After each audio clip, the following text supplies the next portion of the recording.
This video is about Rafah and Splatoon. Bear with me. I saw a really good infographic about the situation in Rafah right now on Twitter the other day. I can't find it again, but it made me think about something that I think will help other people understand what's going on there, potentially. It may just be my pattern recognition working overtime, but this helped me kind of really contextualize what's going on, so I wanted to share it. Now, Rafah is a part of the Gaza Strip that's approximately 25 square miles, and currently the estimation is that 1.5 million people are sheltering there because they have nowhere else to go. For context, Manhattan in New York is approximately 33 square miles and its total population is 1.6 million. It is considered one of the most densely populated cities in the world. So, the population of Manhattan residing in tents, being assaulted by land, air, and sea. So since October 7th, the Israeli government has been pushing the population of Palestine further and further south, telling them that the south is the only safe place to go. And now they are trapped there at the border of Egypt with nowhere else to go, and they are still facing massive assaults. And I've seen a lot of people use the idiom like shooting fish in a barrel, which is when something is really easy to do. This is a more literal interpretation of the idiom because if you put fish in a barrel and shoot at the barrel or shoot into the barrel, you're far more likely to kill fish than if you shoot willy-nilly into the ocean where they can spread out, where they're free to roam. The Israeli government has gathered Palestinians into the barrel of Rafah and are shooting them. This means the chances of casualties have skyrocketed. Now, this is where my video gets a little silly, potentially, but I play Splatoon 3. It's my favorite game. It's the only game I play right now. And something that clicked for me when I was thinking about this was the different battle stages in Splatoon. So this is a bird's eye view of one of the battle stages in Splatoon. And in Turf War, which is kind of the basic version of the game, you have a 4-member team on this side and a 4-member team on this side, and you're trying to cover as much of this turf with your color ink before 3 minutes is up. In Turf War, you're spreading out across the whole map because the goal is to put as much ink on the turf as possible. Now, everybody has a weapon. It's an inking tool that also doubles as a weapon. So you can kill people and be killed in Splatoon, and then you respawn and keep playing. In Turf War, unless you're being really, really aggressive, which I know some players who play that way, but for me personally, I'm more focused on spreading ink, so I'm only going like 1-to-1 with people if I happen upon them in the map, and that's a big map to happen upon for 8 people. So this might be hard to see, but this is some statistics, and if you look over here, I'm Stinky, and in this game of Turf War, I had 2 kills and was killed 1 time. In this one, I had 4 kills and was killed 6 times. Now, unless I'm playing really aggressively, that's kind of the average for kills and being killed in Turf War specifically. But there are also other battle stages that you can play that make you concentrate on a smaller area of the same type of map. For example, this is Splat Zones, and the kind of highlighted square here is the Splat Zone, and the goal is to cover that area with ink and keep it covered with ink until the clock runs out.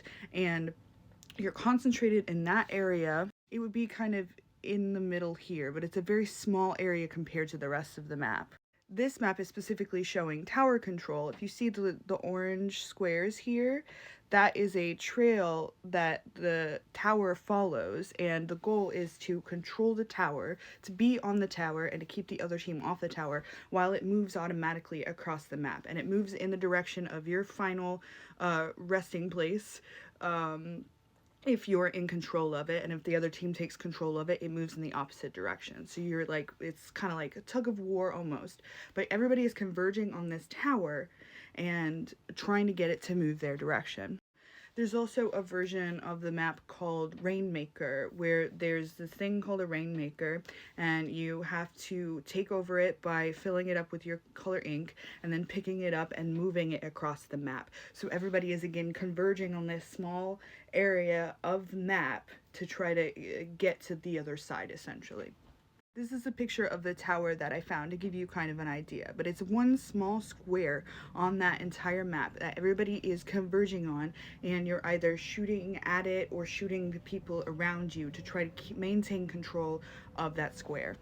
And because you're playing in a more concentrated way, because you're focusing on the splat zone or the tower or the Rainmaker, everybody is killing and being killed more because you're all in one area fighting as hard as possible. If you look at my statistics here, this is for tower control. I had 13 kills and was killed, I can't read that, 8 times. Up here, this was a good game for me. I had 16 kills and was killed only 4 times. This is my statistics from a game of Splat Zones where I killed 10 and was killed 9 times. Killed 17, was killed 12 times. So you have everybody converging in one small area, and then you have fighting happening.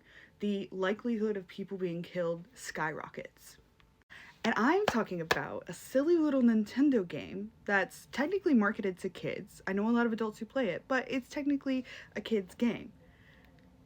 And everybody in that game has a weapon. Everybody has a chance in that game. Now, skill levels are going to vary, of course, and your luck is going to vary, your focus is going to vary. Like, I will have really good games where I kill a lot of opponents, and I'll have really bad games where I get killed a lot, just depending on my focus. In Rafah, Palestinians are in tents with no standing army, no weaponry, and the Israeli government has snipers, some of the most advanced military technology in the world, tanks, and all sorts of weapons coming from the air, and bombs. Just today, I saw a video of a woman talking about how she woke up in her tent to a tank trying to run over her tent. And this is why people have been using shooting fish in a barrel as the metaphor for what's going on in Rafah, because fish don't have weapons. You put a bunch of fish in a barrel and shoot at them, you are only going to kill fish. They can't fight back. And you're going to kill way more fish than you would if you just shot into the open ocean. Palestinians have nowhere else to go right now. It's so hard to get into Egypt. People are raising money to try to get their families there. They have to get permission and approval, plus money to be able to go there. A lot of people don't want to leave because Palestine is their home. Israel is a settler colony, and they're trying to force everybody out to take over the entire land. So we've got all of these people in tents in this densely populated area with no defense. That's why we're saying all eyes on Rafah. That's why Rafah is such a big deal right now. We're at the point where this has been going on for over 4 months, and people are tired of talking about it. People are tired of hearing about it. Not everybody, but some people.